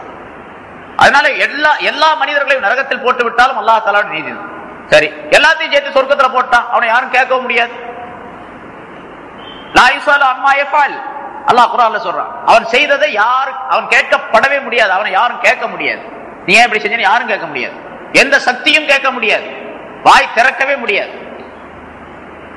வஹும் யுஸாலூன், அவர்கள் தான் கேட்கப்படுவார்கள், மக்கள் தான் கேள்விக்குரியவர்களாக இருப்பார், விசாரணைக்குரியவர்கள் நாம் தானே தவிர அல்லாஹ் இல்ல. அல்லாஹ்வை போய் யாரும் கேட்க முடியாது என்று அல்லாஹ் தஆலா சொல்லி காட்டுகின்றார். எனவே அல்லாஹ் தஆலாவுடைய ஈமானை பெற்றிருக்கக்கூடிய நாம், இந்த ஈமான் மிகப்பெரிய பொக்கிஷம், அதை வைத்து ஒரு வியாபாரம் செய்ய வேண்டும். அந்த வியாபாரம் ஆகிரத்திலே மௌத்துக்கு பின்னால் லாபம் தரக்கூடிய வியாபாரமாக இருக்க வேண்டும். இந்த ஈமான் என்ற இந்த முதலீட்டை வைத்து, அசல் பொருளை வைத்து கேப்டர், இந்த முதலீட்டை வைத்து ஆகிரத்திலோ அல்லது இந்த உலகத்தில் மனதை சேர்ந்த இருள், கபரிலே இருள், மஹ்ஷரிலே இருள், பிறகு அங்கே இருக்கக்கூடிய பல்வேறு விதமான இருள்களை சமாளிப்பதற்கு வழிகளை, ஒளிமயமான நிலைகளை இந்த உலகத்திலே ஏற்படுத்திக் கொள்ள வேண்டும். அதற்கு அல்லாஹ் தஆலா ஈமானை அசல் பொருளாக நமக்கு அமைத்து வைத்திருக்கின்றார். இந்த ஈமானின் மூலமாகத்தான் கல்பை ஒளியாக்க முடியும், பிறகு கபரை ஒளியாக்க முடியும், மஹ்ஷரை ஒளிமயமாக ஆக்க முடியும், சிராத்துல் முஸ்தகீமை ஒளிமயமாக ஆக்க முடியும் என்பதையெல்லாம் அல்லாஹ் தஆலா இந்த ஆயத்தின் மூலமாக சுட்டிக்காட்டுகின்றார். அதாவது முனாஃபிகீன்களுக்கு சொல்லக்கூடிய இந்த ஆயத்தின் மூலமாக மூமின்களுக்கு இப்படியெல்லாம் அல்லாஹ் தஆலா அறிவுறுத்துகின்றார். எனவே எந்த நிலையிலும் ஈமான் கொண்டிருக்கக்கூடிய நாம் அமல்களை விட்டு நீங்கிவிடக் கூடாது. அமல்களின் மூலமாகத்தான் எல்லா விதமான லாபங்களையும் பெற்றுக்கொள்ள முடியும். அது இந்த உலகத்தை சேர்ந்த லாபமும் சரி, பிறகு மௌத்துக்கு பின்னால் உள்ள ஆகிரத்துடைய லாபமும் சரி, எல்லா லாபங்களும் கிடைக்கக்கூடிய நிலை ஈமானின் மூலமாகத்தான் கிடைக்கும் என்பதையும் அல்லாஹ் தஆலா சூசகமாக இந்த ஆயத்தின் மூலமாக நமக்கு தெரியப்படுத்துகின்றான். முனாஃபிகீன்களுக்கு சொல்லுவதன் மூலமாக முனாஃபிக்குகளுக்கு என்னென்ன நிலைகள் இருக்கின்றன என்பதாக சொல்லுகின்றானோ அந்த நிலைகள் எல்லாம் நம்மிடத்தில் இல்லாமல் பார்த்துக் கொள்ள வேண்டும் என்பதையும் அறிவுறுத்துகின்றான். என்னென்ன தன்மை உடையவர்களாக அவர்கள் இருப்பார்கள் என்று அல்லாஹ் தஆலா சொல்லுகிறார். ஸல்லல்லாஹு அலைஹி வஸல்லம் சொன்ன ஹதீஸ் முன்னால் சொல்லி காட்டப்பட்டு இருக்கின்றது. அவர்கள் பேசினால் பொய் பேசுவார்கள், வாக்களித்தால் மாற்றம் செய்வார்கள், ஒப்பந்தம் செய்தால் அதை முறிப்பார்கள் என்றெல்லாம் சொல்லுகின்றார்களே ஸல்லல்லாஹு அலைஹி வஸல்லம் அவர்கள். அந்த விஷயங்களிலே எதுவுமே நம்மிடத்தில் வந்துவிடக்கூடாது. இந்த 3 அடையாளங்களும் ஒரு மனிதனிடத்தில் நிரப்பமாக இருந்தால் அவன் நிஃபாக்கில் நிரப்பமாக இருக்கின்றான். 3இல் ஏதாவது ஒன்று இருந்தால் ஒன்றிலே அவன் நிஃபாக் உடையவனாக இருக்கின்றான் என்று ஸல்லல்லாஹு அலைஹி வஸல்லம் அவர்கள் சொல்லுகின்றார். ஆகவே இந்த மாதிரி அடையாளங்கள் மனிதனுடைய முனாஃபிக்குடைய தன்மையிலே எந்த ஒரு அணுவளவும் இல்லாமல் நம்முடைய ஈமானை பாதுகாத்துக் கொள்ளக்கூடிய தன்மை இருக்க வேண்டும் என்பதையும் அல்லாஹ் தஆலா இங்கே நமக்கு அறிவுறுத்துகின்றான். அத்தகைய நல்ல பண்புகளை நம் அனைவருக்கும் அல்லாஹ் தஆலா தந்தருள்வானாக. வாஹிர் தஅவானா அல்ஹம்துலில்லாஹி ரப்பில் ஆலமீன்.